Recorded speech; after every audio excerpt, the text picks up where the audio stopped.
జయకుమార్ గారు ఒకటి విన్నాము. ఇప్పుడు ఇళయరాజా గారు, జానకి గారు, సుశీల గారికి సంబంధించి ఒక ఇన్సిడెంట్ ఉంది.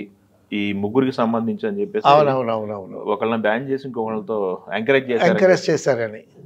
ఏంటది? అక్కడ జరిగిన విషయం ఏంటంటే, ఉమ్, ఇళయరాజా గారు వచ్చిన కొత్తలో ఉమ్, బాలసుబ్రహ్మణ్యం గారిని ఆశ్రయించాడు. ఉమ్, ఆశ్రయిస్తే బాలసుబ్రహ్మణ్యం గారు తను ఎంకరేజ్ చేసేంతవరకు ఎంకరేజ్ చేశారు. ఉమ్, అంటే బాలసుబ్రహ్మణ్యం గారు జరిపించేటటువంటి కచేరీల్లో ఆయనకు అవకాశం ఇచ్చారు. ఉమ్, తర్వాత ఇళయరాజా గిటార్ వాయించేవాడు.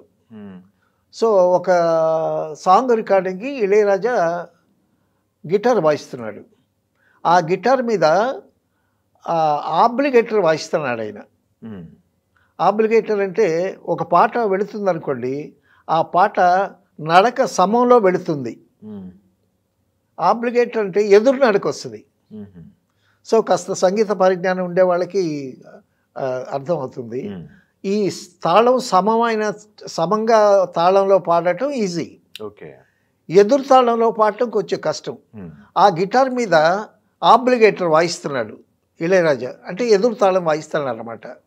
అప్పుడు కొంచెం సుశీల గారు అసౌకర్యంగా ఫీల్ అయ్యారు. ఉమ్, యారు ఆబ్లిగేటర్ వాయిస్తున్నది అని అడిగింది సుశీల్ గారు. ఉమ్, అంటే తమిళ్లో ఎవరు ఆబ్లిగేటర్ వాయిస్తున్నారు అని అలా అడగటంలో కొంచెం హార్ష్గా ధ్వనించింది ఇళయరాజాకి. ఉమ్, నాందా రాజా అన్నాడు ఆయన. ఉమ్, ఈయన కాన్ఫిడెన్స్ అయింది అనేసరికి అప్పుడు సుశీల గారు గిటార్ ఎలా వాయించటం ముందు నేర్చుకోవాలన్నట్టు ఒక మాట విసిరారంట. ఉమ్, ఒక మ్యూజిషియన్ చెప్పినటువంటి విషయం ఇది. ఉమ్, అనంటే మీ పని మీరు చూసుకోండి, నా పని నేను చేస్తాను అని ఆయన సమాధానం చెప్పాడు. ఉమ్,